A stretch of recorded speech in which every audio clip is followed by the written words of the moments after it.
Bienvenue à tous pour ce petit déjeuner stratégie et infostrat sur le thème de l'éco-conception numérique. Merci d'être venus si nombreux et nombreuses pour ce sujet embarquant dont on va avoir besoin beaucoup dans les prochains mois. On va rester à peu près 1 heure ensemble, peut-être un peu plus. Ça va dépendre aussi de vous et de vos questions à la fin. On va essayer de faire ça de manière détendue et sur l'échange. Donc voilà, n'hésitez pas. Ça arrive encore. Donc on a avec nous plein d'invités. Il y en a encore d'autres qui vont nous rejoindre juste après. On va commencer tout de suite. Donc on est avec Julien Palmaro, directeur général d'Infostrat. Rémi Maronne, juste à côté, qui travaille, lui, à l'Institut du numérique responsable, et Antoine Pic, qui est UX designer chez Infostrat. Tout de suite, pour introduire le sujet, je vais demander à Rémi déjà de nous dire un peu ce que c'est que le numérique responsable, de nous parler pourquoi il y a autant de monde ce matin, peut-être, pour venir parler de ce sujet. Rémi, peut-être pour commencer, pourquoi c'est important de parler d'éco-conception numérique? Oui, alors bonjour à toutes et à tous. Je vais essayer effectivement de répondre à cette question, mais en la recontextualisant aussi en fait dans quelque chose qui est beaucoup plus global. Je crois qu'en fait on a un enjeu qui est certain, c'est évidemment de parler aujourd'hui de numérique responsable, mais tout en le considérant dans quelque chose qui est aujourd'hui très visible, qui est évidemment ce contexte d'urgence climatique. On a préparé quelques slides, mais juste pour... il y a nos petites têtes à toutes et à tous. Je passe quelques slides, oui. C'est bon, ouais. Et donc, en gros, on a remis ces images-là, en fait, pour simplement bien dire que, oui, effectivement, en fait, le contexte, c'est celui-ci. C'est celui-ci où, non seulement c'est un réchauffement, mais bien sûr, c'est un dérèglement climatique. Et donc, en fait, on ne peut pas parler de numérique responsable si, en fait, on ne vient pas recontextualiser en disant aujourd'hui, en fait, nos émissions de gaz à effet de serre sont dramatiques. Aujourd'hui, si on voulait s'en sortir, il faudrait un Covid de plus par an. Je parle de celui de 2020. C'était agréable d'être enfermé 1 mois, mais si on doit être enfermé 2 mois dans 2 ans, et 3 mois dans 3 ans, et 4 mois dans 4 ans, etc., on ne va peut-être pas s'en sortir comme ça. Donc évidemment, en fait, on se doit de trouver des solutions. Les solutions, elles sont à plein d'endroits. Elles sont pas que dans le numérique. Le numérique, c'est une partie du problème. Il y a des ordres de grandeur qu'on connaît, les voyages, les transports individuels, les transports de manière générale, l'alimentation, le chauffage, etc., etc. Quand on regarde le numérique, où est-ce qu'il se positionne en fait dans tout ça? Le numérique, aujourd'hui, c'est 4% des émissions de gaz à effet de serre. Alors, ça veut dire quoi, 4%? C'est beaucoup, pas beaucoup? Bref, prix brut, c'est beaucoup. Prix brut, c'est beaucoup. Si on compare avec l'aviation commerciale, parce qu'on aime faire des comparaisons, on aime se donner des moyens de se dire est-ce que c'est beaucoup, pas beaucoup. Si on prend une comparaison brute, l'aviation commerciale, qu'est-ce que vous savez? C'est 2%. D'accord? Donc l'avion, en fait, on pourrait se dire, tiens, l'avion, ça ne pollue pas tant que ça. Quand on regarde aujourd'hui le numérique, c'est 4% des émissions de gaz à effet de serre pour aujourd'hui 60% de la population qui utilise le numérique chaque jour. C'est-à-dire qu'il y a 4 milliards de femmes et d'hommes dans le monde qui utilisent le numérique chaque jour. L'avion, on est, parce que c'est plutôt cette population-là qui prend l'avion. Aujourd'hui, on est dans les pays les plus aisés, et donc dans le monde de manière générale. Aujourd'hui, il y a seulement 10%, 11% de la population qui, en 2018, a pris l'avion. 11% de la population mondiale a pris l'avion en 2018. Donc on voit bien qu'en fait, on peut se donner des comparaisons tant qu'on veut, mais c'est difficile de toujours comparer la même chose. Et puis le numérique aussi, en fait, et c'est ça qui est aussi important, c'est que le numérique, en fait, il est très transverse. C'est difficile de dire, bah oui, le numérique, oui, mais le numérique, il est dans tout ce que l'on fait aujourd'hui, dans le travail, dans le quotidien, etc., etc. Donc c'est très difficile, en fait, de le détacher, en fait, de le mettre dans un coin et dire, oui, mais lui, il est responsable de 4%. Donc une fois que j'ai dit ça, en fait, on n'a encore pas dit grand-chose, mais j'ai 3 points essentiels de pourquoi est-ce qu'on se doit de parler d'éco-conception, de numérique responsable de manière générale et de comprendre en fait comment ça s'imbrique. Le premier sujet, c'est le modèle. Aujourd'hui, notre modèle, c'est quoi? C'est un modèle qui accélère beaucoup de choses. Donc, est-ce qu'en fait, l'innovation qu'on produit aujourd'hui, elle est responsable? On se doit de questionner ce modèle-là. Aujourd'hui, je prends les transports. Est-ce que en fait, le numérique n'accélère pas nos moyens de se transporter? Est-ce qu'on ne réserve pas plus vite des voyages? Est-ce qu'on n'accède pas plus vite à des prix qui sont en train de changer en permanence grâce au numérique? Est-ce qu'on n'est pas en train de commander pour se faire livrer à tour de bras parce qu'on a facilité certains moyens de transport? Est-ce qu'on ne se déplace pas plus parce qu'on a créé Waze? J'interroge. En gros, ce que je veux dire, c'est qu'aujourd'hui, est-ce qu'on questionne suffisamment notre modèle d'innovation? Ça, c'est le premier point. Et on se doit donc de mieux refuser, de mieux questionner, de se dire, est-ce que ce service numérique qu'on crée, il a vraiment vocation à nous aider? Deuxième point, est-ce qu'on éco-conçoit toujours les bonnes choses? Éco-concevoir, ça veut dire, en gros, allez, on va dire essayer de réduire l'empreinte. Réduire, c'est bien, mais, et c'est ce que je discutais tout à l'heure avec Emmanuel, on va juste prendre cette salle-là. On peut se dire qu'on va essayer de mesurer l'empreinte de cette salle et qu'on va chercher à éco-concevoir l'empreinte de cette salle. Peut-être qu'aujourd'hui, on ne remet pas assez de bon sens en fait, dans ce que l'on fait. Quand on voit la taille des deux écrans qui sont à droite et à gauche de l'écran, de moi, quand on sait qu'aujourd'hui, un vidéoprojecteur, c'est juste un agrandissement d'image, quand on sait qu'une dalle comme celle-ci, pour la produire, c'est un enfer écologique, on aurait pu juste se dire qu'un petit vidéoprojecteur planté en haut du plafond aurait largement suffi pour vous donner l'information qu'on est en train de vous donner. Et donc, on part sans doute du mauvais référentiel, et quand on veut éco-concevoir peut-être une Tesla, 1,5 tonne d'acier, bourrée d'électronique partout, peut-être qu'en fait, on ne prend pas le bon référentiel. Éco-concevoir une 4L serait nettement plus simple. Et troisième point, et on y reviendra forcément, cette notion de réduction de l'empreinte carbone, on y met en fait une obstination folle. On veut tout calculer, tout mesurer, tout réduire, se dire que le CO2, en fait, c'est l'alpha et l'oméga finalement de ce qu'on doit faire, de ce qu'on doit réduire. Or, je suis assez convaincu que l'ensemble des enjeux qui sont des enjeux de parité, d'inclusion, d'éthique, sont tout autant liés aux enjeux climatiques. On ne réglera pas, et c'est le GIEC qui le dit d'ailleurs, la question de l'urgence climatique sans justice sociale. Voilà globalement ce que je peux dire en introduction. Bon, c'est déjà bien plombant, mais on va continuer. Quand on parle de numérique, justement, c'est pour ça, parce qu'on dit numérique, c'est 4% par rapport aux avions. Le numérique, ça va du simple téléphone au data center réchauffé même à 40 degrés, comme il y a 10 jours.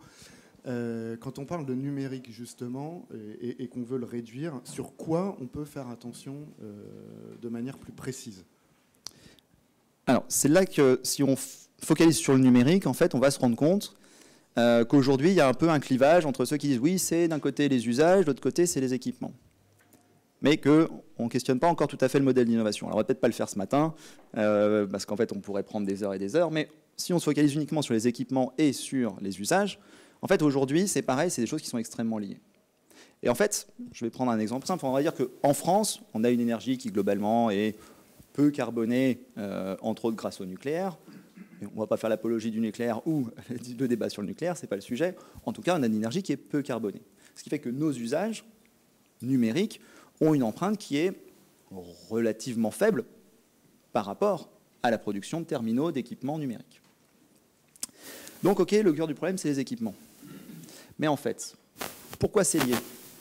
Quand on crée un service numérique qui demande à des ordinateurs d'avoir des ressources considérables pour pouvoir le faire tourner, quand on demande à un réseau d'être extrêmement puissant pour pouvoir accéder à un service numérique, de fait, on oblige en fait les gens à changer leurs équipements numériques.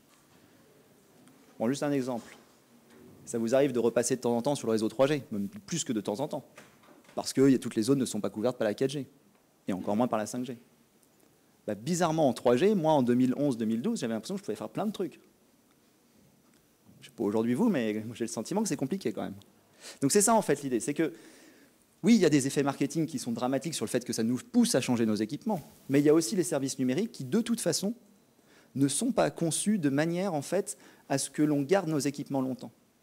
Donc en tant que conceptrice, concepteur de services numériques, on a un enjeu en fait à faire des choses qui soient légères, faciles, accessibles, simples d'utilisation, pour que des personnes qui ont un faible réseau puissent y accéder, un équipement vieillissant puisse y accéder, mais également des personnes qui ont moins de compétences numériques peuvent y accéder quand même, etc., etc. Et en fait, on va pouvoir lier pas mal d'enjeux en fait sur ce sujet-là, parce qu'un service qui est globalement plus simple, il est globalement plus accessible à des personnes qui ont moins de compétences. Et là, déjà, on vient toucher le sujet de l'inclusion, en plus du sujet, finalement, on va dire, empreinte environnementale.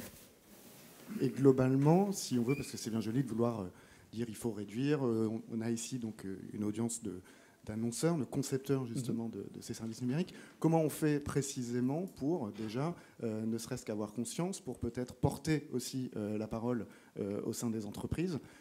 Comment on fait pour porter ce projet, pour se former, pour déjà comprendre, parce qu'il faut déjà comprendre les enjeux avant même de pouvoir implémenter quoi que ce soit.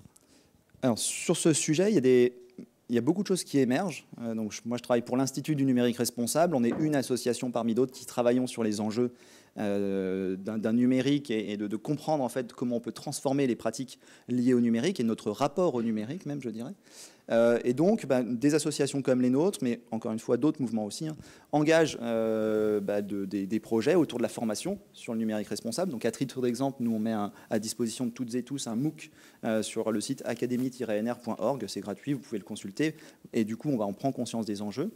On est en train de produire aussi des programmes de formation et aussi un MOOC autour de la conception responsable de services numériques. Et cela, je pense qu'Antoine, Julien et puis nos témoins vont revenir dessus, bien sûr.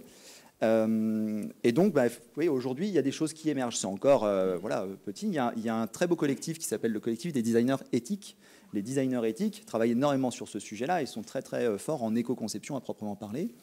On va dire que du coup, vous avez un champ formation qui est important. À l'INR, ce qu'on développe aussi, c'est un champ de mise en place de guides de bonnes pratiques, de référentiels qui permettent d'adopter du coup des pratiques qui vont aller vers la conception responsable. Donc, si vous allez sur notre site, vous allez trouver un guide avec 500 bonnes pratiques pour adopter les bons principes d'éco-conception, on va dire. Et globalement, il y a un arsenal en fait de dispositifs qui sont en train de se développer, d'émerger pour faciliter, je dirais, la montée en compétence de toutes ces douces sur ce sujet. Donc on voit qu'il y a tout un arsenal disponible pour pouvoir se former. Je vais passer la parole à Julien maintenant. Donc Julien, vous êtes DG d'Infostrade. Donc déjà, tout à fait, bonjour. Est-ce que vous pouvez déjà en 2 mots nous rappeler un peu le positionnement de l'agence? Alors Infostrade, c'est une agence purement digitale qui est basée à Marseille et à Paris. On a toute notre production à Marseille, on est une 60aine de personnes.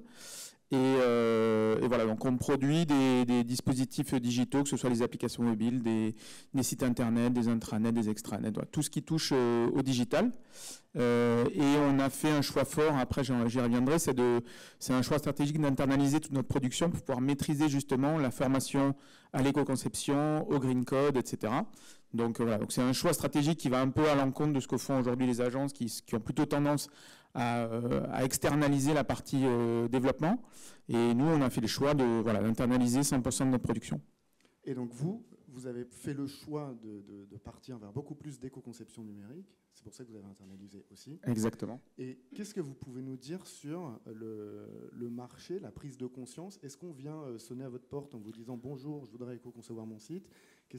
Comment ça se passe exactement en termes de prise de conscience sur le marché? Alors, quand on voit le nombre de personnes qu'il y a dans la salle, c'est sûr que c'est un sujet qui est de plus en plus sur la table. Nous, on travaille principalement avec des grands comptes nationaux et internationaux. Ils ont tous maintenant dans leur feuille de route un plan RSE qui est plutôt ambitieux. Je me souviens, il y a 6-7 ans, quand on faisait des appels d'offres, il suffisait d'avoir donné 500 € au Global Compact des Nations Unies pour passer la barrière du RSE. Maintenant, c'est plus compliqué. Il y a plus de choses, donc ça veut dire que les entreprises s'y intéressent de plus en plus et c'est bien. Et donc, nous, notre rôle, c'est aussi d'évangéliser quand il n'y a pas ces plans RSE qui sont mis en place, c'est aussi de leur expliquer que éco-construire un site aujourd'hui, c'est important parce que ça va aussi de l'image de l'entreprise, mais ça va aussi servir à tout ce qui va derrière. Donc ça va faire des économies d'énergie, ça va faire des économies de ressources, et c'est les petits ruisseaux qui font les grandes rivières. Nous, on essaye de se battre à chaque fois pour essayer d'imposer ces pratiques-là pour que tous nos sites soient éco-conçus. Alors, il y a des fois, il y a des entreprises qui nous disent ben non, ça ne nous intéresse pas, nous on veut une grande vidéo qui se lance automatiquement sur la page d'accueil. Donc après, on n'est pas des ayatollahs non plus de l'éco-conception, donc on essaye de les pousser à faire ça.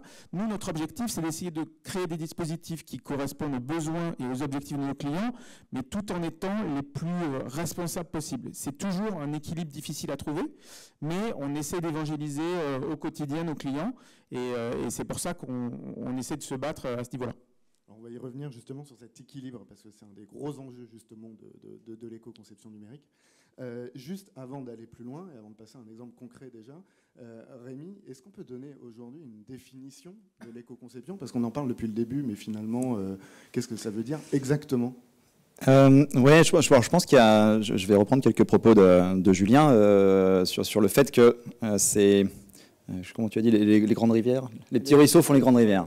Et je trouve que c'est intéressant par rapport au sujet de cette éco-conception. Alors, nous, à l'INR, on a tendance à penser que le terme éco-conception est un peu réducteur par rapport au sujet et on préfère parler de conception responsable. Bon. Moi, je suis très dans le marketing à la base, donc c'est vrai que j'essaye de plutôt tendre vers ce terme et de forcer à constater qu'effectivement le terme éco-conception est réducteur. Pourquoi? Et pourquoi, du coup, les petits ruisseaux font les grandes rivières? Quand on fait de l'éco-conception, je l'ai dit juste avant, et ça me permettra de donner une sorte de définition. Je prends un exemple toujours assez simple, qui permet à chacun de se projeter. Finalement, pourquoi est-ce qu'il peut être plus intéressant de mettre un texte sur une page d'accueil? On va aller dans la caricature, bien sûr. Pourquoi est-ce qu'il peut être plus intéressant de mettre un texte sur une page d'accueil que de mettre une grande vidéo en arrière-plan? On va faire assez simple, on va dire qu'au niveau marketing, on a réussi à convaincre, mais oui, mais vous savez, aujourd'hui, un texte, au niveau créatif, on peut faire des trucs super sympas, donc arrêtez de nous bassiner avec votre vidéo. Voilà. Ça, c'est bon, on a réussi à le vaincre. Ensuite, qu'est-ce qu'on trouve comme chose positive? Premièrement, il y a cette histoire de, à l'instant T, finalement, c'est moins énergivore. Ok, bon, ça fait une petite réduction de l'empreinte, certes. Allez, un bon point. Ce qui est plus intéressant après, c'est que dans un deuxième temps, on va dire que c'est quand même quelque chose qui est beaucoup plus accessible. Un texte est plus accessible qu'une vidéo. Une vidéo chapitrée, vous conviendrez qu'on en trouve très peu. Une vidéo sous-titrée, c'est pas non plus l'apanage, à part sur les réseaux sociaux. On continue à dérouler. On est sur un site donc plus accessible, plus léger, plus accessible à des personnes qui ont donc un réseau faible, je l'ai dit tout à l'heure. Plus accessible, plus facile à lire. C'est quand même plus facile de lire du texte qu'une vidéo où il faut cliquer un peu au milieu de la vidéo pour voir si je vais avoir l'information que je veux. J'ai des titres qui me permettent, des titres, des sous-titres, etc., etc. J'ai également quoi? Une vidéo, c'est mal référencé dans Google. Donc votre client, en fait, vous dites, mais attendez, vous faites une vidéo, mais nous, on fait du texte, vous serez quand même mieux dans les moteurs de recherche.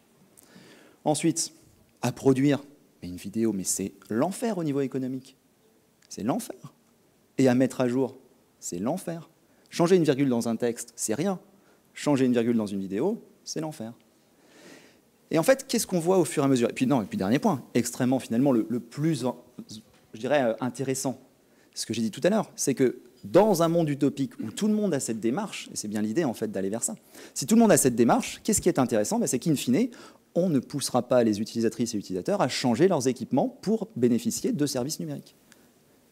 On voit du coup qu'on travaille sur trois piliers, et ça c'est aussi un des points de définition importants, c'est ce qu'on essaie de faire à l'INR. Là c'est du marketing aussi, mais on s'appuie sur un triptyque qui est People, Planet, Prosperity, qui est de dire du coup on fait un service qui est plus soutenable pour la planète, qui est plus accessible à toutes et tous et donc bénéfique à toutes et tous, et on a également un service qui pour l'entreprise finalement va lui permettre in fine de réaliser plus d'économies, peut-être de mieux répartir la valeur créée, etc., etc. Donc voilà une sorte de définition que je pourrais apporter ce matin. On va passer tout de suite à un exemple concret pour voir vraiment à quoi tout ça, ça ressemble. Je vais demander à Emmanuel et Virginie de nous rejoindre pour nous présenter. Vous pouvez rester. Oui.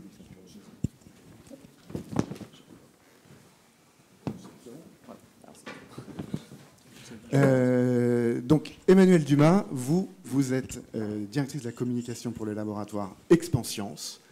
Et Virginie Wallon, vous êtes responsable du digital pour les laboratoires. Déjà, en 2 mots, avant de passer au concret, juste, est-ce que vous pouvez, je ne sais pas si tout le monde connaît, nous rappeler ce que c'est que le laboratoire Expanscience?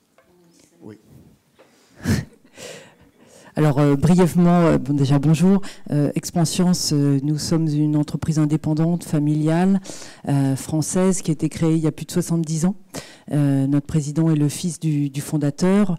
On intervient dans 2 domaines principaux. Le premier, c'est le traitement de l'arthrose, et le deuxième, c'est autour de la dermocosmétique. Vous connaissez très certainement notre marque emblématique Mustela, dans le soin de la peau du bébé et de la famille. Voilà. Que tout le monde connaît. Que tout le monde connaît, enfin, beaucoup connaissent, voilà. Et donc, Vous avez, vous, déjà un positionnement sur le développement durable et sur l'écologie. Il y a déjà beaucoup de travaux en cours au sein du groupe, de manière générale, pas que sur le numérique. Alors, on a démarré une démarche de responsabilité sociétale en 2004. C'était au départ une démarche volontaire parce qu'on s'adresse à des publics sensibles, la peau du bébé, mais aussi le senior. Et puis, voilà, aujourd'hui, on est à notre 4e cycle d'engagement RSE. On est aujourd'hui une entreprise qui est certifiée Bicorp, c'est-à-dire qu'on respecte des standards élevés à la fois sociaux, sociétaux et environnementaux. Et puis on est entreprise à mission depuis l'année dernière. D'accord.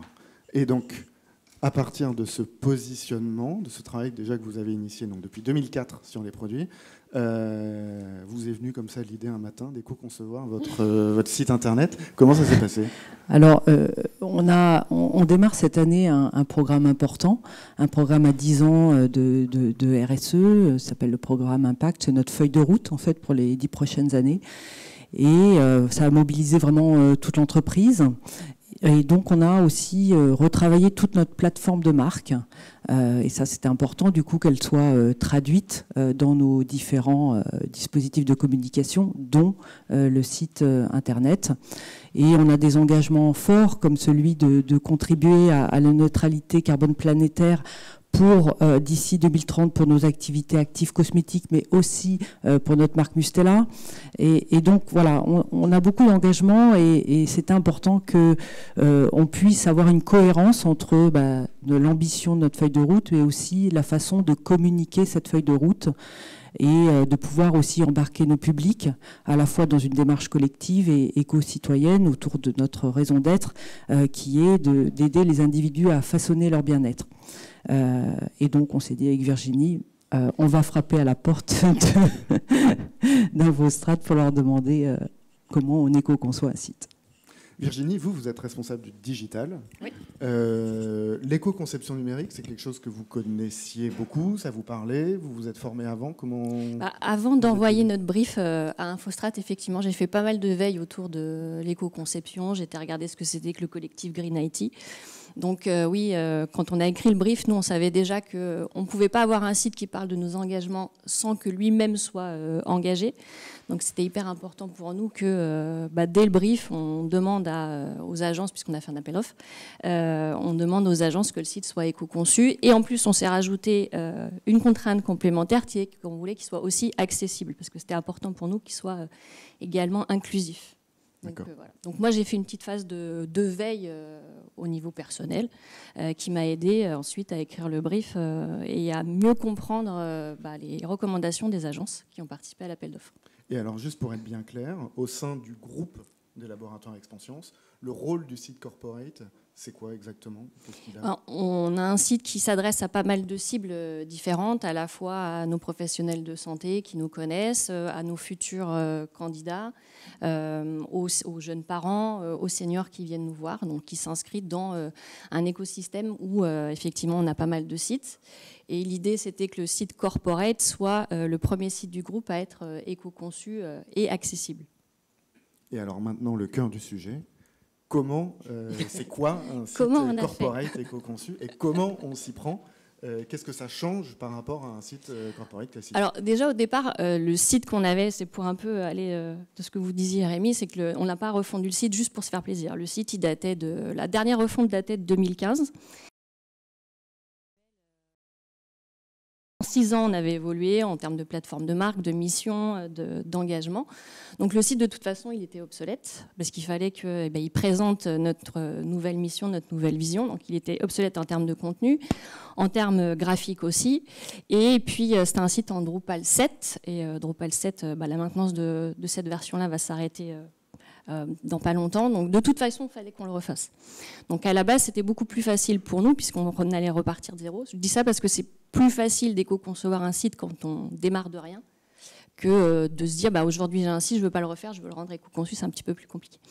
Donc nous, ça a été plus facile de ce côté-là et du coup, on a fait pas mal d'ateliers avec Infostrate sur la partie éditoriale, sur la partie graphique. Sachant que nous, par exemple, sur la partie éditoriale, on savait déjà qu'on voulait vraiment alléger notre site. Le site précédent avait beaucoup de contenu. Donc ça, c'était déjà une volonté de base de faire un site beaucoup plus léger, qui soit déjà mobile first, parce que ça permet d'avoir des sites qui soient des pages plus légères. Et puis sur la partie graphique, on avait aussi une nouvelle charte qu'il fallait décliner au niveau digital. Et c'est là où ça a été un petit peu plus, je ne sais pas si tu veux dire un mot Emmanuel, mais un petit peu plus compliqué à faire passer en interne en disant non, il n'y aura plus de vidéo par exemple sur la page d'accueil. Dans notre ancien site, on avait une belle vidéo qui se lançait automatiquement en panoramique sur la page d'accueil. Ça, nous deux, on savait que ça ne serait plus le cas, qu'il fallait dire non. Il a fallu un petit peu convaincre en interne que oui, on pourrait de toute façon faire passer des choses sur nous sans avoir de vidéo en plein pot.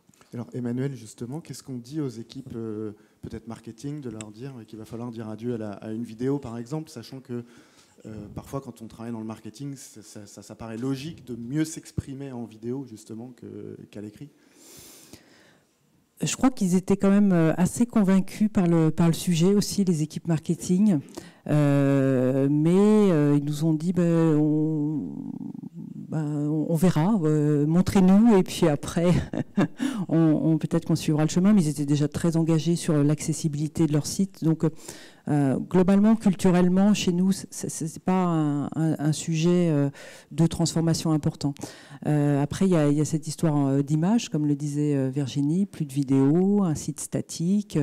Est-ce qu'on ne va pas vers un retour en arrière? Donc c'est là aussi qu'il a fallu convaincre, pas forcément les équipes marketing, qu'on allait dans le bon chemin. Et alors, est-ce qu'il y a d'autres fonctionnalités que vous avez dû mettre de côté pour faire ceci? Pas mal, finalement. On a fait un atelier dédié aux fonctionnalités et par exemple, on n'a pas de moteur de recherche sur le site. Donc ça, c'est vrai qu'il y a eu des discussions entre nous en disant ouais, mais c'est pas simple quand même, quand quelqu'un cherche un contenu, comment il va le trouver? Mais en fait, ça se résout assez facilement avec une arborescence qui, dès le niveau 1, donne de l'information, des contenus qui sont accessibles qu'en 2 clics. Donc en travaillant sur l'arborescence, sur la façon de présenter les contenus, l'idée c'est que la personne comprenne ce qu'il va trouver derrière chaque rubrique et ne pas avoir besoin de moteur de recherche. Pourquoi il faut s'en passer d'un moteur de recherche? Parce que c'est très gourmand en énergie en fait, c'est ça l'idée. On n'a pas non plus de newsletter puisque on sait le coût de l'envoi d'un email. On n'a pas non plus de vidéos, donc on a remplacé certains contenus qui auraient pu être des contenus vidéo par ce qu'on a appelé des web stories, c'est-à-dire des petits enchaînements d'images. Voilà. Et en fait, tout ça, ce qu'il faut savoir, c'est travailler à l'éco-conception du site, ça a aussi un avantage qui est que Google adore ça et que du coup, le site est bien mieux référencé parce que le site est léger. Comme il est mobile first aussi, ça favorise le SEO du site. Donc ça a plein d'avantages, le fait qu'il soit éco-conçu et accessible. Et alors, est-ce que quand on fait ça, parce que notre monde aime bien mesurer, il aime bien savoir si ce qu'il fait, c'est effectif. Est-ce que vous aviez des objectifs, d'une part en termes de visite, d'autre part en termes de gains en rejet carboné? Comment vous avez fait pour mesurer? En fait, ce qu'on a fait, pour être déjà complètement transparent avec les personnes qui viennent visiter le site, c'est qu'on a mis en bas de page de chaque page un plugin qui s'appelle Website Carbon, qui permet de mesurer en fait le coût en CO2 de la visite de chaque page. Donc, pour vous donner un exemple, quand je vous disais que dans le site d'avant, on avait une vidéo plein écran sur la page d'accueil, elle pesait 12 grammes et quelques avant. Et aujourd'hui, on est passé à 0,44 grammes la visite de la page d'accueil. Donc oui, c'est un réel bénéfice. Presque divisé par 100. Voilà. Alors au lancement du site, on était à 1,20 g et là on a continué, on continue avec Infostrat d'améliorer la page d'accueil et maintenant on est à 0,44. D'accord. Ce plugin, il est sur toutes les pages? Il est sur toutes les pages et en fait, il indique aux visiteurs, vous venez de visiter cette page, vous avez généré 0. Alors, on n'a pas une seule page du site au-dessus de 0,5 grammes maintenant, ce qui n'était pas du tout le cas avant. Donc, ça permet de vraiment voir concrètement le bénéfice de l'éco-conception du site. Alors juste, on va le dire, il s'appelle comment pour que tout le monde retienne bien? Website Carbon. Website Carbon, c'est un plugin qui est gratuit et qui est fait par une agence au Royaume-Uni, qui est aussi labellisé Bicorp, et en fait qui a développé ce plugin-là pour justement acculturer les agences et les annonceurs à l'éco-conception. Donc que nous a proposé Infostrat. Alors justement, on va donner la parole à Antoine, qui a aussi, lui, beaucoup travaillé sur ce projet-là. Déjà, Antoine, juste, est-ce que vous pouvez peut-être vous présenter en 2 mots et ensuite nous dire comment vous avez abordé ce projet-là?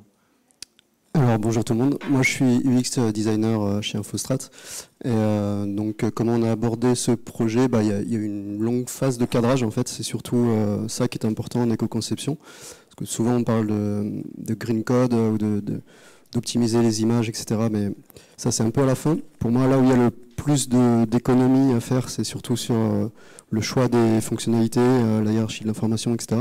Donc il y a une longue phase de cadrage avec pas mal d'ateliers dont Virginie a parlé, pour d'abord cartographier un petit peu toutes les fonctionnalités qui existaient, toutes les pages, tous les parcours qui existaient, et essayer ensuite d'identifier les fonctionnalités qui n'étaient pas utiles pour l'utilisateur ou qui n'étaient pas utilisées, donc comme la newsletter ou comme le moteur de recherche, pour essayer de limiter les fonctionnalités. Ça c'est la première étape, et puis ensuite on a créé les parcours sur donc des wireframes, donc des squelettes un petit peu des maquettes, pour faire les parcours les plus courts possibles pour l'utilisateur, qu'il n'ait pas à cliquer sur beaucoup de pages et qu'il arrive très rapidement à l'information recherchée. Donc ça c'est la première chose. Ensuite on a fait toutes les phases d'UI et de développement, parce qu'on fait tout en interne, comme l'a dit Julien, où là on a suivi toutes les bonnes pratiques donc de l'INR, de Green IT, etc. Et des designers éthiques, tout à fait. Donc on a bien suivi ces 3 référentiels. Et pour parler de Website Carbon, Website Carbon, ça permet de calculer le poids d'une page en fait.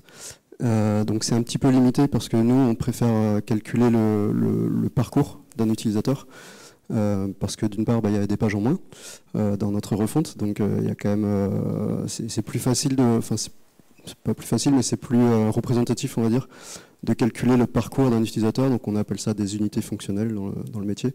C'est par exemple, si je parle d'un site, imaginons la SNCF, l'unité fonctionnelle, ce qu'on va vouloir calculer, c'est l'achat d'un billet de train de Paris à Marseille, par exemple.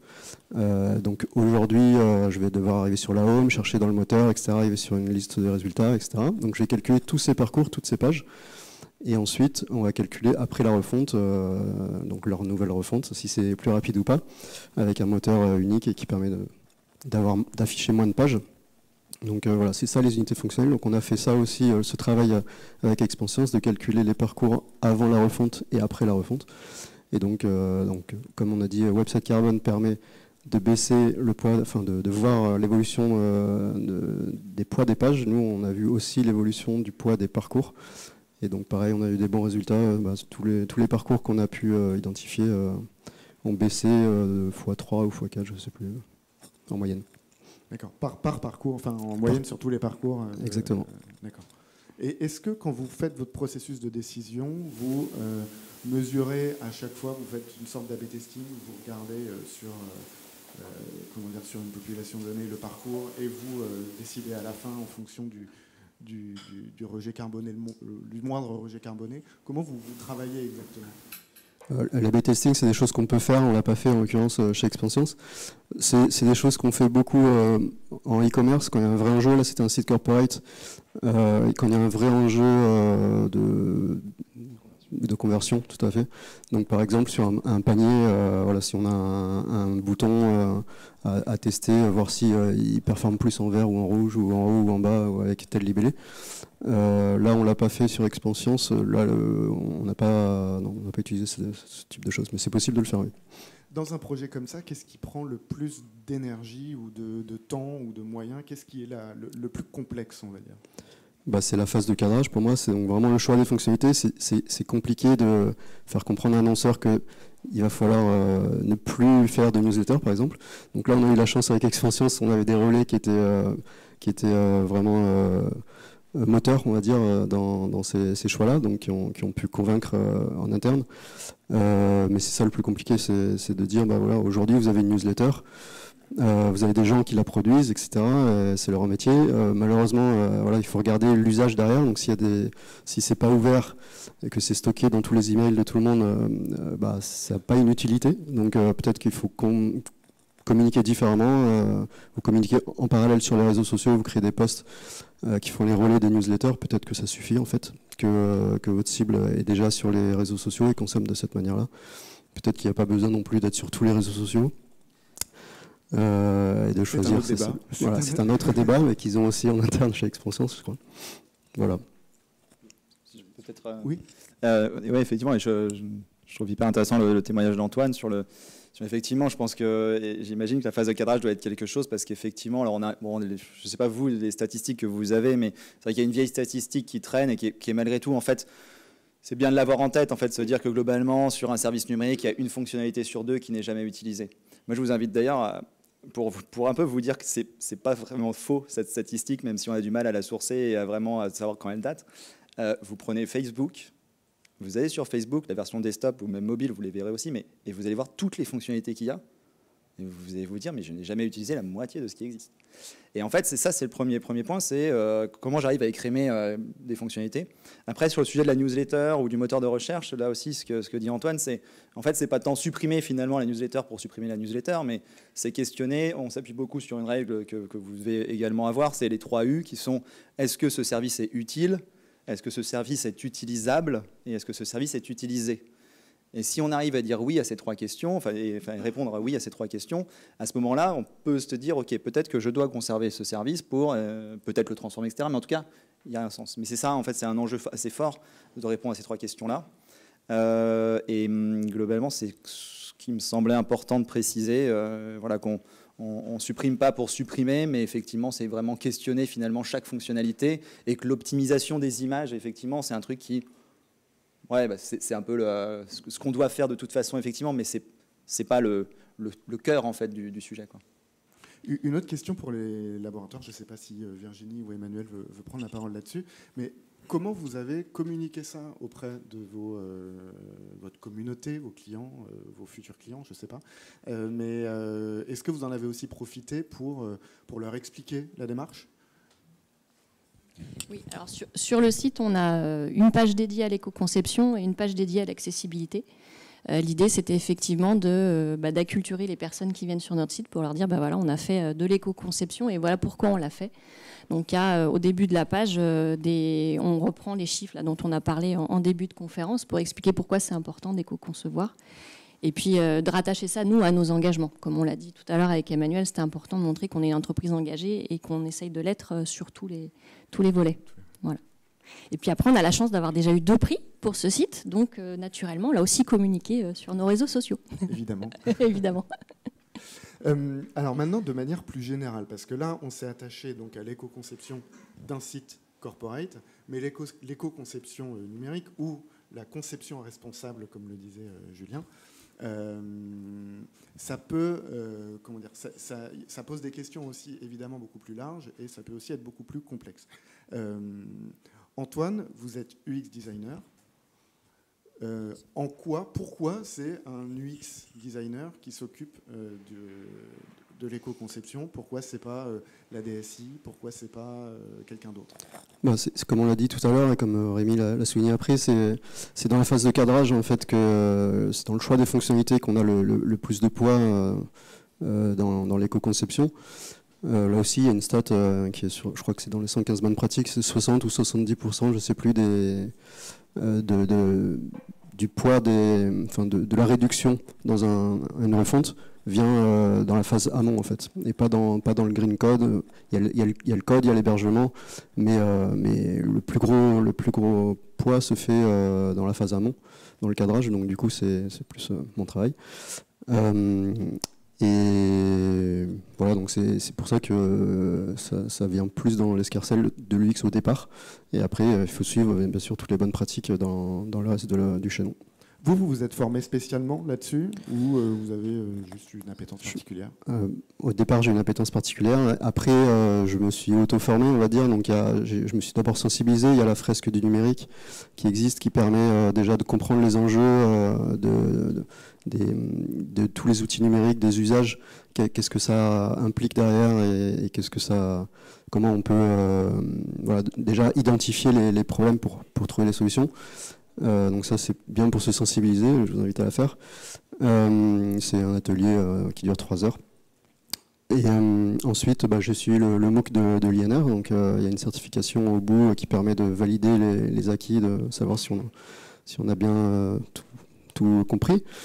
Et puis voilà, après j'ai lu pas mal les 115 bonnes pratiques de Green IT. Voilà, c'est vraiment, ça tourne autour de ça, quoi. C'est Green IT, l'INR, designer éthique, c'est eux qui sont un peu moteurs dans ça, et c'est à partir de ça qu'on peut se former aujourd'hui. La fresque du numérique, c'est une émanation de la fresque du climat, c'est exactement, ça, pour ceux qui connaissent la fresque du climat, c'est le même principe, mais vraiment le but c'est de comprendre l'impact du numérique et des outils numériques et des usages qu'on fait aujourd'hui sur l'environnement et donc sur les hommes derrière. Alors, on a quand même des annonceurs dans cette salle. Le but, ça reste quand même in fine de faire du business. À quel moment, là, on parlait d'un site corporate, donc qui est peut-être davantage informatif, mais il y a aussi des sites qui sont aussi e-commerce. Il y a des sites qui sont parfois purement du divertissement. Est-ce que ça va, l'éco-conception, à l'encontre, à un moment donné, des objectifs business? Et comment on fait pour résoudre peut-être ce paradoxe à première vue? Pour moi, ça va plutôt dans le sens de l'expérience utilisateur, dans un premier temps. Donc quand on parle de réduire des fonctionnalités, en fait, c'est souvent bon pour l'expérience utilisateur. C'est bon aussi pour ce dont on parlait tout à l'heure, le poids des pages. Donc les pages vont charger plus rapidement, elles sont plus accessibles en mobile, sont plus accessibles en 3G. Donc tous ces points-là font que les utilisateurs vont être plus facilement sur votre site et vont consommer plus facilement. Ils vont trouver les parcours plus courts, donc vont trouver facilement votre produit si on parle d'e-commerce. Et ajouter au panier. Donc c'est plus simple pour moi, pour l'utilisateur. Si on reprend l'exemple de Facebook, il y a aussi les télécommandes, tout bêtement. Les télécommandes, aujourd'hui, on a 200 boutons sur une télécommande et vous utilisez le volume, le plus et le moins pour changer de chaîne. Donc c'est pareil, c'est en fait quand on a trop de fonctionnalités, l'utilisateur il se perd un peu, il ne sait pas quoi faire et du coup il laisse tomber. Et du coup l'éco-conception, en fait, pour moi, ça va dans le sens de l'expérience utilisateur en nous aidant à faire le bon choix des fonctionnalités, ce qui est utile pour lui et à créer des parcours simples et donc efficients et efficaces et pour l'annonceur, quoi. Il y a eu une surenchère des fonctionnalités ces dernières années sur les sites, sur les dispositifs numériques, que ce soit les applis, les sites. En fait, on a un peu ce qu'on appelle un effet de levier, c'est-à-dire qu'on a des terminaux qui sont de plus en plus performants et on s'est dit plus que c'est performant, plutôt que de faire des sites plus simples et qui vont vraiment se charger en 2 secondes, au contraire on va charger un peu, on va se permettre de pouvoir mettre une vidéo parce qu'on est en 5G, que ça va charger un peu vite et du coup ça va un peu à l'encontre des personnes qui n'ont pas la 5G, qui ont un ancien téléphone, et c'est exactement l'effet inverse qu'on veut faire aujourd'hui, c'est d'avoir des sites qui soient accessibles pour des terminaux qui ont 5-6 ans et qui sont encore en 3G. Donc oui, je pense qu'il y a cet effet de levier qui fait que les gens... on a plutôt eu tendance à créer plus d'usages, plus de fonctionnalités, plus d'innovations, on va dire, des innovations qui prennent du poids, plutôt que au contraire réduire l'impact. Mais on commence à voir aujourd'hui qu'il faut faire la démarche inverse. Julien, est-ce que vous avez des clients qui ont peur que ça aille à l'encontre de leur vente ? Il y a toujours des freins, mais après c'est notre travail de faire de la pédagogie, de leur expliquer que ça va dans le bon sens et que ça ne va pas être au détriment de leur business. Mais c'est vraiment de la pédagogie et c'est un travail de fond qu'il faut faire avec nos clients quand on a des appels d'offres. voilà, s'il n'y a pas un volet RSE important ou s'il n'y a pas une démarche RSE importante, c'est à nous de leur expliquer pourquoi est-ce qu'il faut aller dans ce sens-là. Et après, de mesurer, de leur démontrer que ce qu'on a fait, c'était la bonne solution et que ça n'a pas, ça a amélioré leur image et ça a amélioré le poids de leur site et ça, c'était pas au détriment de leur business. Donc voilà, donc c'est vraiment un travail de fond. Et pour revenir sur ce que disait Rémi, nous, la règle des 3U, c'est vraiment la première chose à laquelle on pense dès qu'on réfléchit à un site internet ou à une application mobile, c'est comment construire un dispositif utile, utilisable et utilisé. Donc là-dedans, il y a un peu tout. Il y a l'éco-conception, il y a l'accessibilité, il y a tout. Et après, l'éco-conception, moi je la vois au sens beaucoup plus large que simplement l'UX ou la vidéo. C'est le poids des images, effectivement. C'est aussi comment est-ce que je fais un code qui fait le moins possible appel au serveur, parce que si vous avez 10 lignes de code qui font appel 3 fois au serveur, alors vous pouvez le faire en une fois, bah, tout ça, c'est ce que je disais, c'est les petits ruisseaux qui font les grandes rivières. C'est toutes ces petites choses mises bout à bout qui, au fond, font que ben voilà, c'est encore plus éco-conçu et c'est encore plus efficace. Et après, je pense que c'est aussi un choix stratégique des annonceurs. Moi, je suis persuadé, quand vous allez sur Netflix aujourd'hui, il y a des bandes annonces qui se lancent automatiquement quand vous arrivez sur tel ou tel sujet. Je suis persuadé que dans 1 an, dans 2 ans, eh ben, ils auront trouvé une démarche UX qui fera que on cliquera pour avoir la bande annonce et ça se lancera pas automatiquement. Et quand on voit le poids aujourd'hui de Netflix dans le monde, si on fait la somme de toutes ces petites vidéos qui se lancent automatiquement, ben, je suis persuadé qu'on ferait des grosses économies. Et si on le multiplie avec tous les sites qui font ça aujourd'hui, ben voilà, quand tout le monde aura fait cette démarche, déjà, on aura fait un grand pas. Pour les personnes qui sont là, qui vont dans quelques minutes retourner au boulot, peut-être au bureau ou peut-être en télétravail, en numérique, si elles veulent lancer un projet, qui faut aller voir, qui faut embarquer en fait, dans une entreprise comme ça? Qui s'occupe de projets comme ça? Et qui Chez l'annonceur, vous parlez? Chez l'annonceur. Bon, après, ça peut être quelqu'un du digital, ça peut être quelqu'un de la com. C'est plutôt le porteur de projet de la refonte du site ou de la création d'une application qui, lui, doit avoir cette démarche de se dire, OK, j'ai un projet particulier, comment est-ce que je fais pour qu'il soit éco-conçu? Donc, il faut que dans son appel d'offres, il ait une partie sur l'éco-conception. Alors, si c'est porté par une démarche RSE en interne, c'est encore mieux, mais ça peut aussi être le début de quelque chose. Parce qu'aujourd'hui, un site internet d'une application mobile, ça peut être un vecteur de business, ça peut être un vecteur d'image. Et si on arrive à mettre ce volet-là au sein d'un élément qui est visible comme un site internet ou une application mobile, ça peut aussi derrière décliner sur une démarche interne à la société. Voilà, nous, je sais qu'on a fait cette démarche-là avant de se lancer sur l'éco-conception. On s'est dit, il faut que nous, on essaye d'être les plus respectueux possible. Donc, on a lancé un grand plan green en interne avec la réduction de déchets. On travaille sur c'est tout bête, mais sur les machines à café, sur nos véhicules, voilà. Plein de choses qui font qu'aujourd'hui, on a réduit en interne notre impact écologique et qu'on est capable de dire à nos clients, on vous accompagne aussi pour faire pareil sur vos dispositifs digitaux. Rémi, le sujet du bac, c'était il y a 10 jours. Est-ce que éco-concevoir, c'est forcément renoncer? Je sais pas, à brûle pour point comme ça, j'ai envie de répondre oui.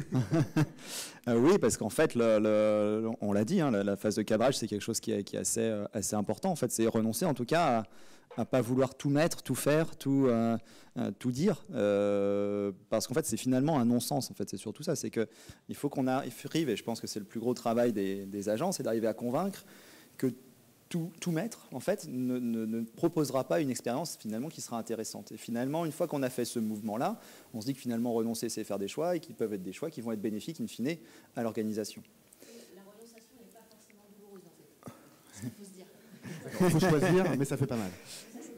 Et si je continue à décliner sur les enjeux business, je pense aussi effectivement que si en fait mon éco-conception, ma conception responsable, en fait, elle est pour se dire que finalement, je vais la mettre au service de toutes et tous, et que finalement, il y a peut-être 20% des gens que je ne touchais pas parce que mon site, c'était un truc monstrueux, que la moitié des utilisateurs, en fait, en déplacement, ou ceux qui n'ont pas un réseau, etc., n'ont pas accès. Finalement, c'est plus intéressant. Je me dis que je touche plus de monde. Par contre, je reviens quand même à cet enjeu-là qui est au-dessus, c'est qu'est-ce que j'éco-conçois. Et c'est là en fait que c'est là que la marche sera aussi très très difficile. C'est comment en fait on va arriver collectivement à finalement à un moment donné bien se dire que telle proposition de service, telle proposition d'innovation, on va vraiment la questionner et se dire là peut-être il ne faut pas chercher à éco-concevoir ça. Parce que éco-concevoir en fait quelque chose qui de toute façon n'est pas responsable. Je prends juste un exemple sur les... C'est vrai que c'est un peu ma marotte, mais tout ce qui est livraison aujourd'hui, Uber Eats, etc.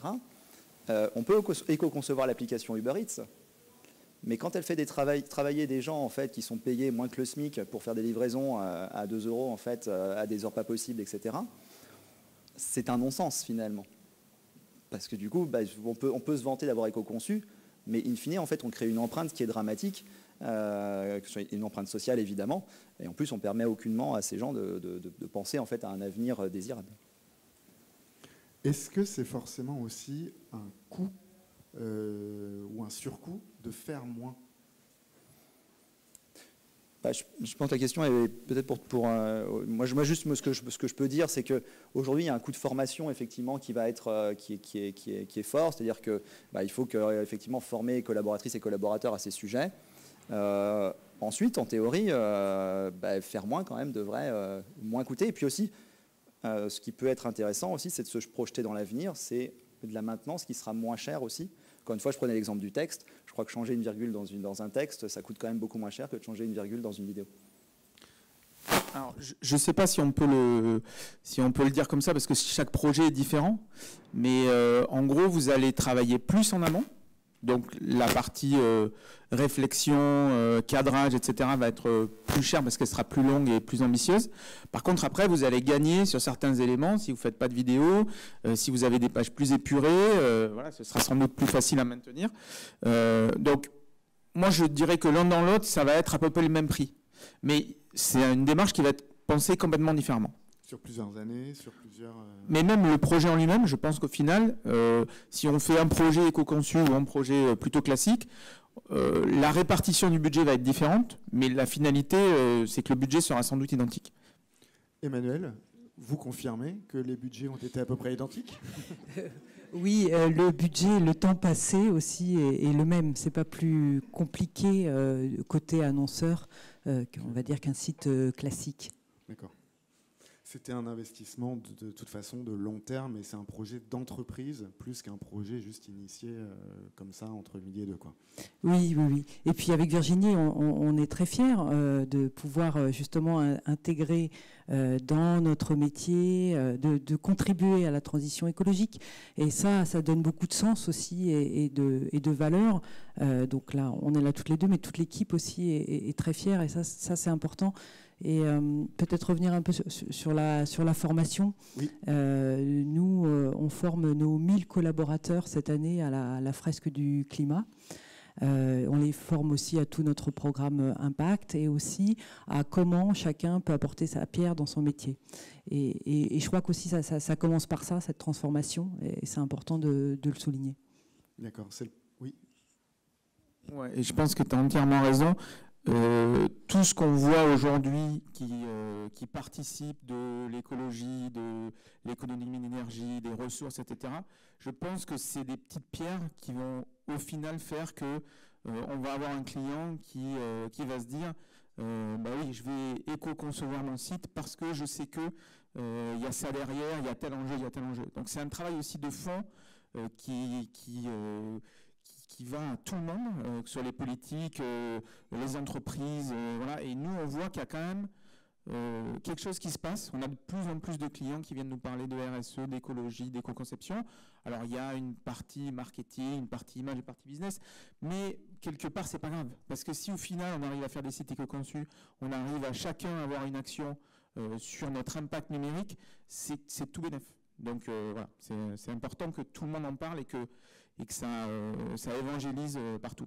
Et puis à partir du moment où on met le doigt dedans, on va se poser des questions sur des problèmes qui vont nous-mêmes nous faire poser des questions sur notre propre consommation, et ainsi de suite. Exactement. Celle de nos enfants, voilà. Je pense que c'est un problème global, et chaque petite chose qu'on va faire, même si c'est tout petit, c'est pas grave. Si tout le monde fait pareil, au bout d'un moment, ça fera une masse. Alors, on avait prévu un temps de questions. Est-ce que vous avez des questions dans le public? N'hésitez pas. Oui, on en a là-bas. Alors, je vais vous donner le micro. Bonjour, je ne sais pas si c'est le sujet, mais je voulais savoir également si les réseaux sociaux étaient concernés par l'éco-conception. Parce que c'est vrai qu'aujourd'hui, dans la stratégie digitale et numérique des entreprises, on tend à avoir une marketplace qui est attrayante, attirante, mais on donne de plus en plus de place aux community managers et tout ce qui travaille sur réseau. Donc pareil, stockage des photos, moyens humains aussi très important. Voilà. Je voulais savoir si vous aviez un travail aussi sur ce sujet-là. Alors après, je vais peut-être passer la parole à mes camarades, mais juste, c'est sûr qu'on a beaucoup moins de poids quand on interagit avec les réseaux sociaux et quand on produit du contenu pour les réseaux sociaux que quand on fait un site internet, puisque là on gère la globalité du sujet. On peut prendre un hébergeur green, donc là on peut gérer la totalité de la chaîne de production d'un site. Quand on est sur Insta, sur Facebook ou sur TikTok, on va mettre de la vidéo et puis point barre. Donc on peut essayer d'optimiser les posts pour essayer qu'ils soient d'éviter d'en faire 10 pour avoir le même résultat, mais l'impact il est quand même limité par rapport à ce qu'on peut produire. Je ne sais pas si vous voulez rajouter quelque chose. Sur ce sujet, il y a plusieurs points. Déjà, je ne sais pas si vous connaissez Facebook Lite. C'est la preuve que Facebook sait que son service n'est pas éco-conçu, puisque Facebook Lite est disponible uniquement en fait dans des pays, notamment des pays d'Afrique, où le réseau est de bien moindre qualité. Donc il y a une version éco-conçue de Facebook qui existe. Effectivement, on a une marge de manœuvre qui est légère en fait sur les réseaux sociaux, sur vraiment la partie empreinte environnementale. Finalement, ce qui peut être intéressant, c'est de questionner plus globalement finalement notre rapport aux réseaux sociaux et comment l'organisation, ce que l'organisation induit finalement sur les comportements de chacun. Quand on est à 20 stories par jour sur Instagram, peut-être qu'en fait le bon sens peut permettre de se dire que peut-être qu'on n'induit pas les bonnes choses, peut-être que la présence n'est pas la plus pertinente, etc. Donc je pense que c'est sur ça qu'on a des leviers à trouver, où aujourd'hui finalement, encore une fois, effectivement, c'est très dépendant finalement du service qui est mis à disposition que voilà, la marge de manœuvre est faible. Et dernière chose, aujourd'hui, moi je copilote un groupe de travail sur le marketing digital responsable, avec cette idée que aujourd'hui, en fait, on est dans un monde d'idées, de marketing, donc on a besoin de marketing digital, de marketing pour faire passer des idées. Autant essayer justement de créer des référentiels où on peut se mettre des pratiques qui s'engagent pour quelque chose de responsable. Après, on est en train de définir ce qu'on met derrière. Est-ce qu'il y a d'autres questions? Oui. Merci. C'est juste pour rebondir justement sur le sujet des réseaux sociaux. Je sais que des initiatives, donc, il me semble, de Dalkia, qui est une filiale d'EDF, qui a mis en place très récemment un moyen de dater en fait les contenus mis en ligne sur les réseaux sociaux et pour pouvoir les supprimer ensuite. Donc c'est un peu l'astuce toute bête à laquelle on pense finalement assez peu, mais de se dire en fait il est aussi possible de faire disparaître des contenus, des annonces des événements, etc., qui n'ont plus vocation à être utilisés et vus. C'est vrai que c'est une grande question aussi, le stockage ad vitam aeternam aussi du numérique qui augmente. Est-ce que c'est aussi des réflexions au niveau de l'éco-conception sur le stockage? Vous parliez tout à l'heure, Antoine, du lieu de stockage mais est-ce qu'il y a des réflexions là-dessus sur oui, après datation? c'est effectivement des bonnes pratiques à avoir et qu'on a aussi pour expérience. Il y a des articles qui sont publiés régulièrement et les articles, donc il y a des articles qui ont une durée de vie en quelque sorte. Donc il y a des articles de fond qui peuvent rester et puis des articles qui parlent d'un événement effectivement ou qui invitent à un événement qui n'ont plus forcément lieu d'être ensuite et qui prennent de la place. Donc oui, c'est une bonne pratique à avoir. Est-ce qu'il y a d'autres questions encore dans la salle? Oui. On a plein. Oui, bonjour. Moi j'aurais une question sur la partie plus com interne, parce que vous avez beaucoup parlé du site pour la com externe, disons, et le problème des newsletters en interne, surtout dans un groupe où on a des filiales ou des filières réparties partout en France et des personnels qui dépendent de services et directions, etc. Est-ce que vous avez eu cette problématique-là et quelles solutions vous avez pu mettre en place? Sur l'interne, les personnels, le service interne. Alors, on n'a pas encore démarré ce travail-là. On a un groupe de travail chez Expansions. On a un groupe de travail chez Expansions qui s'appelle Empreinte numérique. Où on est en train de voir, parce qu'on a analysé notre empreinte globale, et on est en train de travailler dessus avec la DSI, mais aujourd'hui, concrètement, on n'a pas encore d'action précise. On est en train de faire la cartographie du poids de tous nos services, plateformes, contenus et voir comment on peut optimiser ça. Après, le principe, il est le même. Nous, on fait des intranets, c'est exactement la même chose. Il faut penser les parcours, il faut penser les fonctionnalités, il faut penser la finalité et garder que ce qui est essentiel. Et on arrive à faire à peu près le même travail que ce qu'on peut faire sur un site internet vitrine ou sur un site e-commerce. Voilà, c'est encore une fois un travail. Alors, c'est peut-être une phase de cadrage encore plus importante parce qu'il faut sonder les collaborateurs pour savoir ce qui est vraiment utile pour eux ou ce qui l'est moins. Mais au final, le travail est un peu le même. D'autres questions? Oui, là-bas.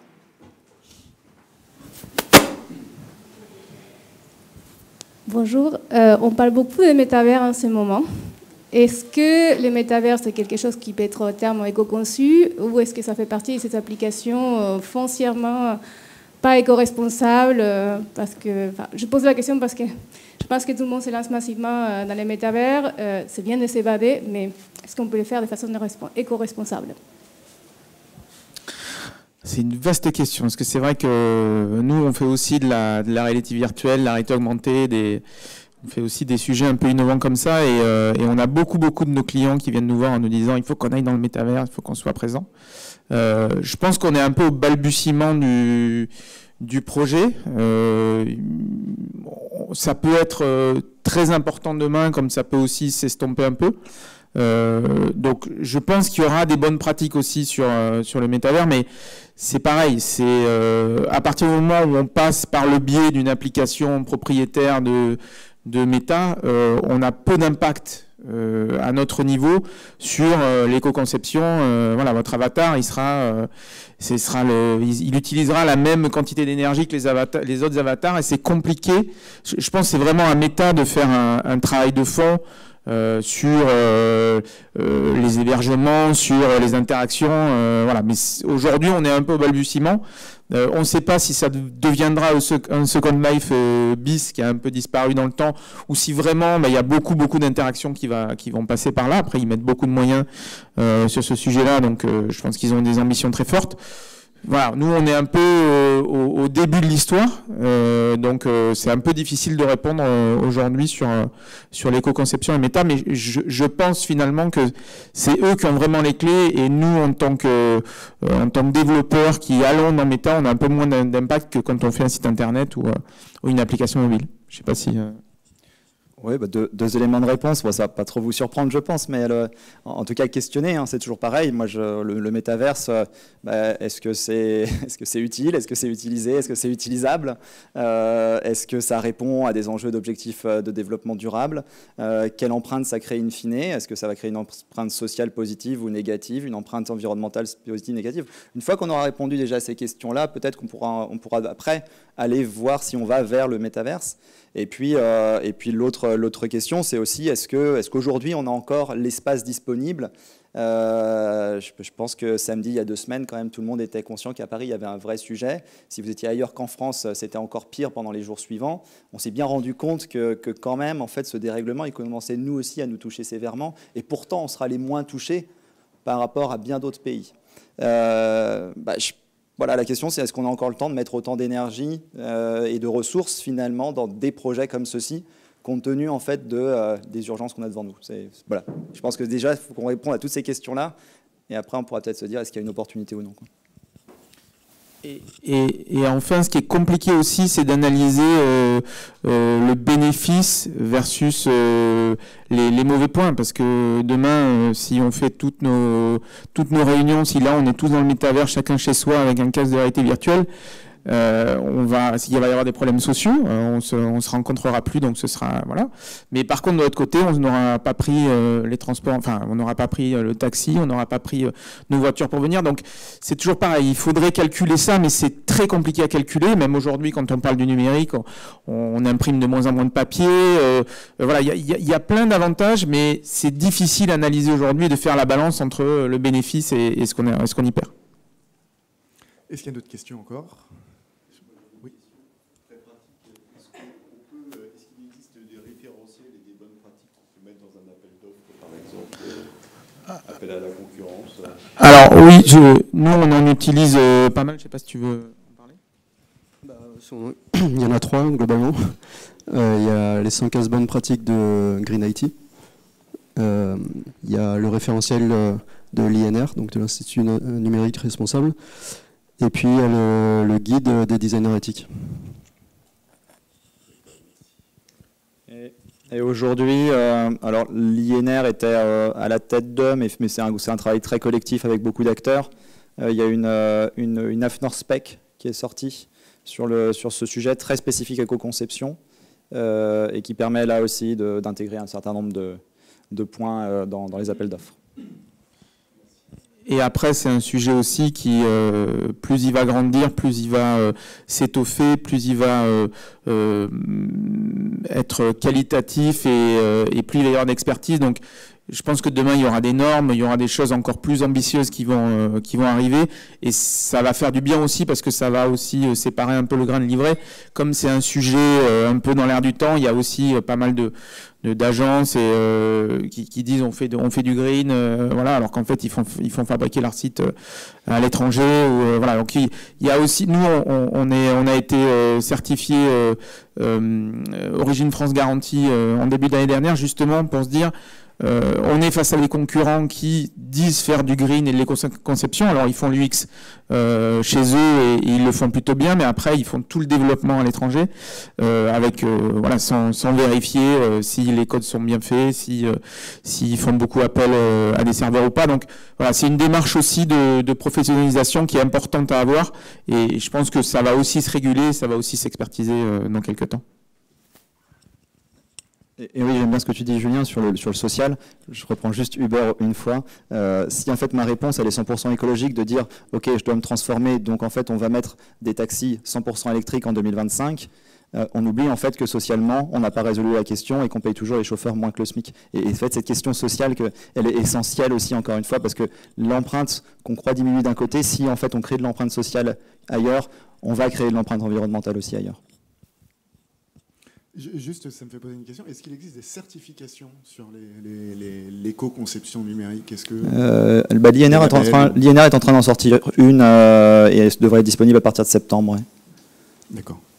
Est-ce qu'il y a encore d'autres questions dans la salle? Allez-y, pour le coup, ça coûte rien en écologie. Bonjour Stéphane. Pour revenir sur le website carbone, c'est bien le calcul du CO2 qui est consommé lorsqu'une page est visitée. Mais est-ce que vous calculez la quantité de CO2 pour concevoir la page? En d'autres termes, quand vous créez un site, est-ce qu'on peut mesurer la quantité de CO2 qui a été consommée pour créer ou développer tout un site par rapport à ce qu'on pouvait faire avant? Alors non, on ne le mesure pas parce que c'est trop compliqué. Nous, on travaille sur l'énergie de nos bâtiments, sur nos ordinateurs, etc., etc. Mais le temps, il est compliqué à calculer. Après, sur le long terme, c'est sûr que l'usage, la fabrication, elle va revenir à un pourcentage infinitésimal de l'utilisation globale d'un site comme Expansion souvent, parce qu'on a des millions de visiteurs et voilà. Donc, je dirais qu'à la fin, c'est marginal. Voilà. Mais on ne le mesure pas particulièrement. C'est plus nos actions à nous en interne qui font qu'on essaye de réduire au maximum notre impact de travail quotidien et pas sur un projet en particulier.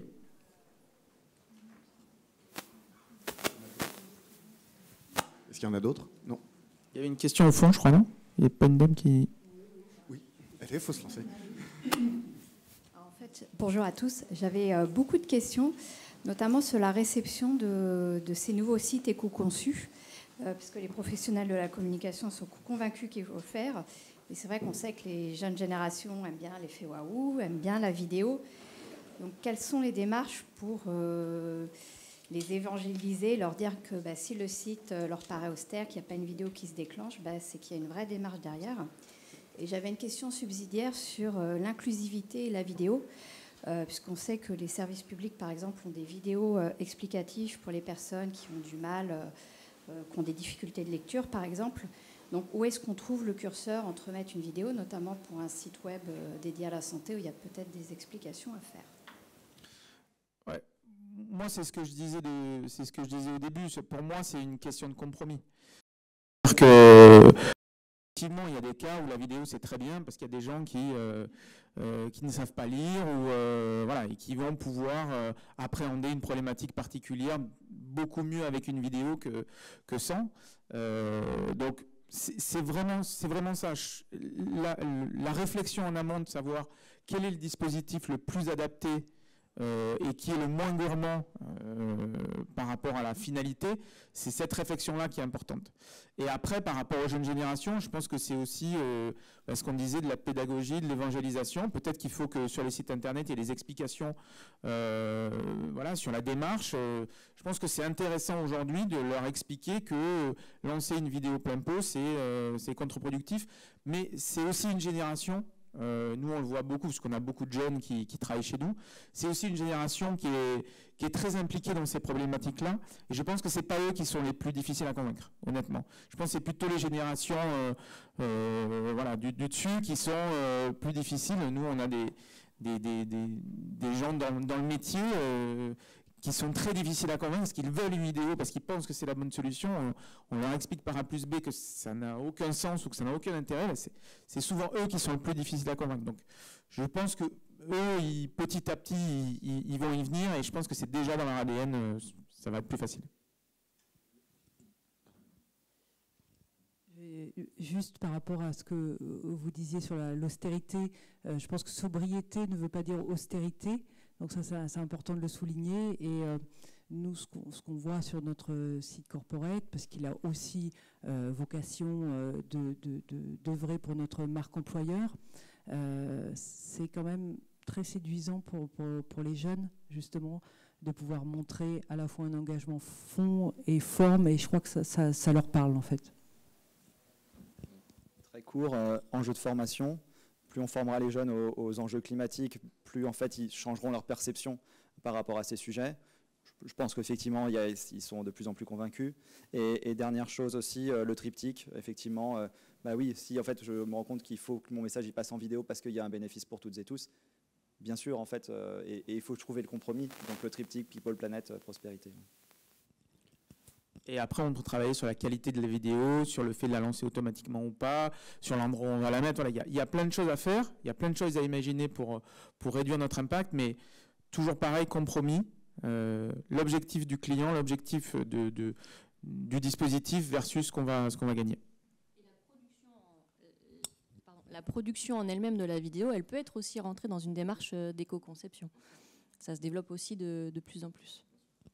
Il n'y a pas que la diffusion, ce que je veux dire. On avait une dernière question ici.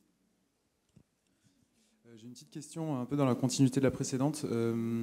Si on enlève les vidéos, les images animées, est-ce qu'on peut quand même créer un site dynamique et qui soit... à quel point en fait le code impacte le poids du site et son impact du coup? Ce qu'on dit dans l'éco-conception, c'est qu'il y a le facteur 1 qui est tout le travail qu'on va pouvoir faire sur le poids des images, la vidéo, le code, etc. Et puis après, il y a le facteur 4 qui est celui où on va un peu tout remettre en cause et celui dont parlait Antoine, c'est-à-dire au départ la réflexion pour se dire je renverse un peu la table et j'essaye de réfléchir à ce qui est utile ou pas utile. Et c'est ces deux choses-là qui vont faire qu'on va avoir un site éco-conçu et qui va être le moins gourmand possible en énergie et en CO2. Voilà, je ne sais pas s'il y a encore d'autres questions. Il va peut-être être temps de conclure. Je sais pas. Emmanuel, est-ce que vous avez un mot à dire en guise de conclusion? Voilà, ça tombe sur vous. Il en faut bien une. Moi, avant que Emmanuel parle, moi, je voulais les remercier aussi toutes les deux parce qu'elles nous ont fait confiance sur ce sujet-là et on a pris beaucoup de plaisir à travailler aussi sur ce sujet. C'est un sujet qu'on reprend régulièrement parce que voilà, on a des très bons résultats et comme le disait Emmanuel, on a eu pas mal de prix avec ce site-là. Ce qui veut dire aussi que c'est un sujet pas que chez nous mais un peu partout, donc c'est valorisant. Donc je voulais les remercier aussi parce qu'elles sont là à chaque fois et merci de prendre le temps de venir évangéliser avec nous. Juste envie de vous dire, j'espère qu'on vous a convaincu et que voilà, on peut répondre aussi à toutes vos questions après. Au-delà du site, c'est vrai que nous, on porte aussi des engagements, une ambition et on a à cœur de pouvoir transmettre tout ça. Voilà. Parfait. Julien, vos remerciements, j'imagine, étaient aussi... non, mais merci à tous d'être venus aussi si nombreux. Ça fait plaisir de voir que c'est un sujet qui mobilise. Voilà, donc on est à votre disposition. On a des équipes ici pour répondre à vos questions. Et n'hésitez pas, on va peut-être boire un petit café et échanger ensemble. Si vous avez encore un peu de temps, on sera ravis de répondre à vos questions et de discuter avec vous en physique. Voilà, merci beaucoup à vous. Il y aura d'autres... Il y aura d'autres formats de ce type-là, voilà, stratégie à la rentrée. Et on vous souhaite en tout cas de merveilleuses vacances si vous avez la chance d'en avoir. Merci à tous.